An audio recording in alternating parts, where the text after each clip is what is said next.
कधी कधी सत्य आपल्या डोळ्यांसमोरच असतं, पण ते ओळखायला बुद्धी लागते, बरोबर ना? कोकणातील एका सकाळी आजोबा आणि नातू आंब्याच्या बागेत बसले होते. नातू आपल्या खेळण्यांच्या टोपलीत काहीतरी शोधत होता. शेवटी तो नाराज होऊन आजोबांना म्हणाला, आजोबा, मला माझं आवडतं खेळणं सापडतच नाही. काहीतरी जादू झाली असावी.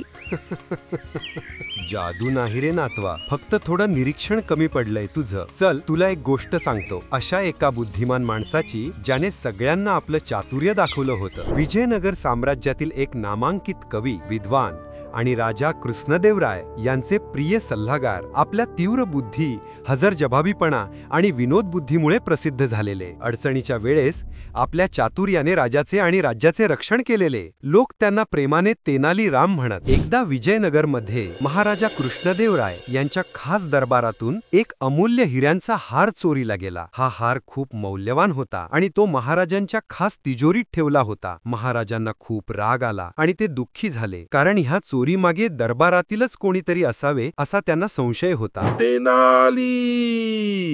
तेनाली राम, कुठे आहेस तू? तेनाली राम पुढे येतो. शांत चेहऱ्याने महाराजांसमोर उभा राहतो. तेनाली राम, तू कोणत्याही परिस्थितीत खरा चोर शोधून काढला पाहिजेस. हा माझ्या दरबाराचा अपमान आहे. महाराज, मला थोडा वेळ द्या, मी तुम्हाला नक्कीच न्याय मिळवून देईन. तेनाली रामने महाराजांना आश्वासन दिले आणि त्याने लगेच विचार करायला सुरुवात केली. दुसऱ्या दिवशी तेनाली रामने दरबारातील सर्व संशयित लोकांना एकत्र बोलावले. ऐका, महाराजांच्या हरवलेल्या हाराचा चोर पकडण्यासाठी माझ्याकडे एक युक्ती आहे. मी तुम्हा सर्वांना एकाच लांबीची सारखी दिसणारी काठी देत आहे. या काठ्या घेऊन उद्या सकाळी याच ठिकाणी या. खरा चोर जो असेल त्याची काठी एका रात्रीत 1 इंच मोठी होईल. सगळेजण आश्चर्यचकित झाले, पण तेनाली रामच्या बोलण्यावर त्यांना विश्वास ठेवावा लागला. सगळे आपापल्या घरी गेले. दुसऱ्या दिवशी सकाळी सगळेजण तेनाली रामकडे आपापल्या काठ्या घेऊन आले. तेनाली रामने सगळ्यांच्या काठ्या पाहिल्या आणि एका क्षणात खरा चोर कोण आहे ते ओळखले. महाराज,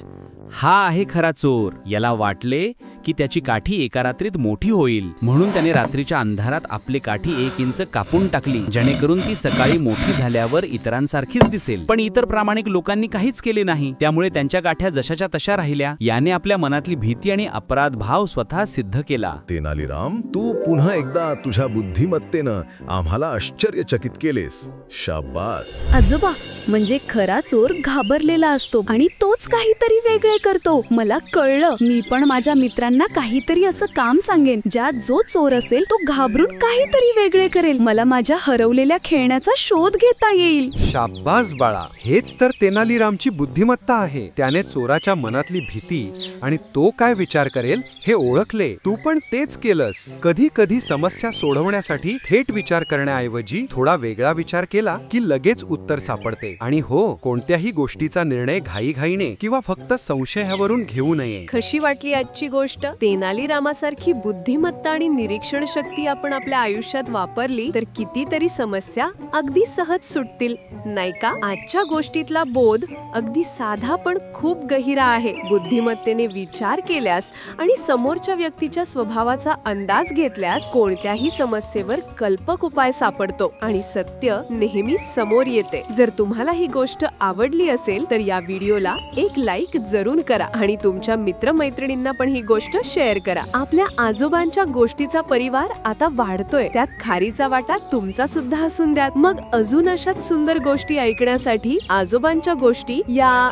YouTube चॅनलला सबस्क्राईब करा आणि Instagramवर फॉलो करा. पुन्हा भेटूया पुढच्या गोष्टी. तोपर्यंत हसत राहा, शिका आणि विचार करत राहा, कारण बुद्धी वापरली तर गोष्ट नेहमी सुखांत होते.